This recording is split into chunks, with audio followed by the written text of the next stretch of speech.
Does this set up a situation where the public is only allowed to own ETFs, which are a derivative of Bitcoin and cash settled, similar to gold?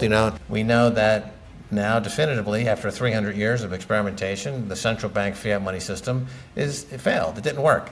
The purchasing power of fiat money all over the world continues to decline. People are starting to feel the inflation, even at the mothership country in the U.S. Inflation is really starting to rage. And we see the wealth and income gap spread all over the world. And we see poverty rates increasing. That's a result of the fiat money system. Welcome back to our channel, where we explore the world of financial markets and cryptocurrencies in great detail, ladies and gentlemen. Today, we have a fascinating update from Max Keiser, a well-known Bitcoin maximalist. In this exclusive interview, Keiser reveals the present status of Bitcoin, exploring the constantly developing cryptocurrency market and illuminating the hidden motivations behind BlackRock's Bitcoin ETF. Keiser claims that BlackRock will be more influential than any other institutional investor by 2024 and will play a major role.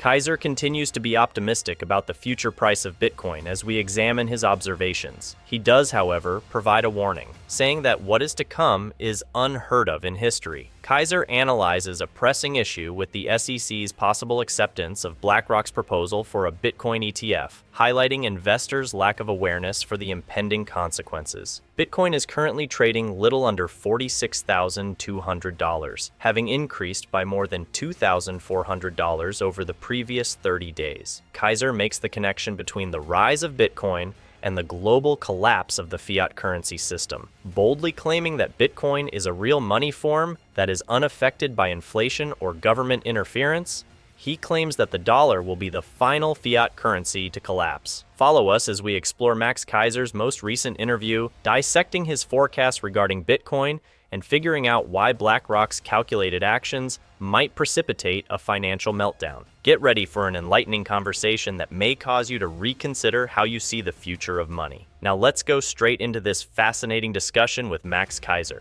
Does this set up a situation where the public is only allowed to own ETFs, which are a derivative of Bitcoin and cash settled, similar to gold? If gold GLD gets into trouble, they have the ability to settle in cash. They don't have to send you gold, they can send you fiat money. To your exact phrase, it defeats the purpose. So an ETF, Bitcoin that's settled in cash is almost, nevertheless, it will bring in a lot of capital. Simultaneously, they could say, well, self-custody of Bitcoin, according to Liz Warren, could be banned. So now you have a situation where only the government can own actual Bitcoin, but the public can only own a derivative. The thing about money, as you always bring up, is that it is a coded way to promote freedom. Right.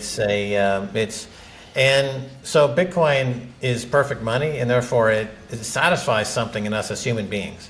So as long as humans still want to be human, Bitcoin will be on that vector going away from the state. And the state always ends up coalescing and becoming powerful to the extent of snuffing out freedoms. Yeah. And therefore, this battle against money versus the state has been lost by the state. They have lost. They are dead. The only thing left now is to bury them. They're the walking dead. Remember, Bitcoin separates money from state. And that's as accurate, that's true as saying that gold is element number 79 on the periodic table. It's a statement of fact. Yeah. And now the state is trying to snatch it back. But the vector that Bitcoin is on, it has achieved escape velocity. And no state will be able to try to bring it back in the fold. It's gone. They messed up. It's gone. But yeah, you're right. Everyone is kind of in the same boat. So the stuff that we're reporting on would relate to everybody, has that understanding, and they want to know why they live in this fiat money system, why it's so crummy.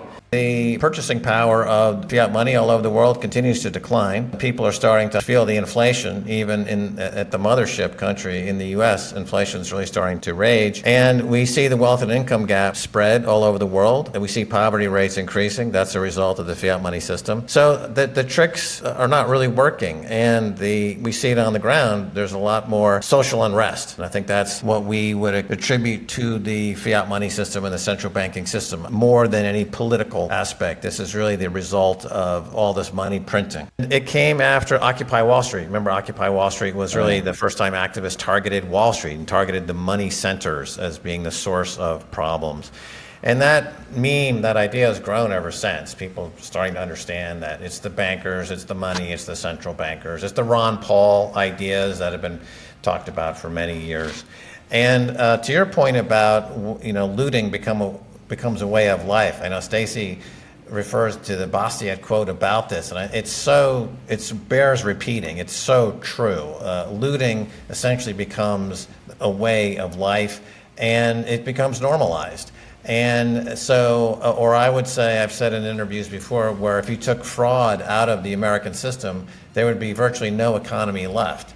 It's an economy based on fraud, built on fraud, and it's without the fraud, there would be very little left. It's a mechanism to encourage fraud. Max Keiser is unwavering in his prediction of rapid expansion. Keiser is clearly confident in the fight, especially with major companies like BlackRock and other crypto giants actively participating. He tells us there's going to be a long-awaited rise, and it's getting stronger. Keiser emphasizes BlackRock's and its competitors' crucial roles in this environment and suggests that their calculated moves are setting the stage for major breakthroughs. According to Keiser's observations, when the much-discussed Bitcoin halving event of 2024 draws closer, this significant event will act as a trigger, causing a spike in value and launching the cryptocurrency into a revolutionary phase. Keiser's perspective highlights the fascinating opportunities that lie ahead, as he keeps a close eye on market developments and maintains an unwavering belief in Bitcoin's potential. Let's listen to what Keiser has to say. Only if by some workaround, by some sly mechanism, would we have a money that was separate from the state could we ever really see if this stuff would work. And at the time, people said, yeah, of course, that'll never happen. But in 2009, it did happen. Money was created that separates money from state. It's totally decentralized money. And that's the key. There's before Bitcoin and after Bitcoin. We know that now definitively, after 300 years of experimentation, the central bank fiat money system it failed. It didn't work. I also think that what they're going to do is they know for a fact they can't outlaw Bitcoin. They know that because they know that it's genuinely decentralized and that there is no CEO and there is nobody to arrest. So, and it's global. So it's more difficult to do like a gold confiscation sort of scheme like they did in the 1930s. So I think what they're going to do is they present this whole like, we're going to ban everything and we're going to arrest you all. And then they'll say like, okay, what we're really going to ban is any coin with a CEO or a marketing budget and a marketing department. Those are easy to criminalize, right? Those because there is somebody to contact. So they'll do those first. And they clearly, however, Gary Gensler has said it, all the chairman of the CFTC, all the officials have, they're pretty good at like signaling to you with their words. Like if you actually listen to the stuff they say, they've told you years ago that Bitcoin is a commodity, everything else is a security. You have perfect money that is Bitcoin, and yet there are also like 1 million coins, let's call them that. Yeah. And the reason why those exist is because of that fiat mentality. That is the majority of the population will always be like that. They will take the airdrops. They will take the student debt forgiveness. They will take the Biden bucks. They will take those free checks. They will take the PPP loans. They will do all that stuff, and that's what they like, and that keeps them in that system, and that keeps that system afloat. And so I'm not surprised that it exists because, look, I just saw a headline that Joe Biden was considering a help to buy sort of scheme. Now, this is a scheme that will help 500,000 Americans buy their home. Well, Max and I were living in London back after the first financial crisis when, of course, Satoshi in the Genesis block put Chancellor on brink of second bailout for banks. Well, around that same time, they introduced a help to buy scheme soon after that. And it was called Help to Buy, and the taxpayer would fund for a lucky few individuals 20% of their deposit for their properties because the property prices were too high because of all the money printing from QE to bail out the banks.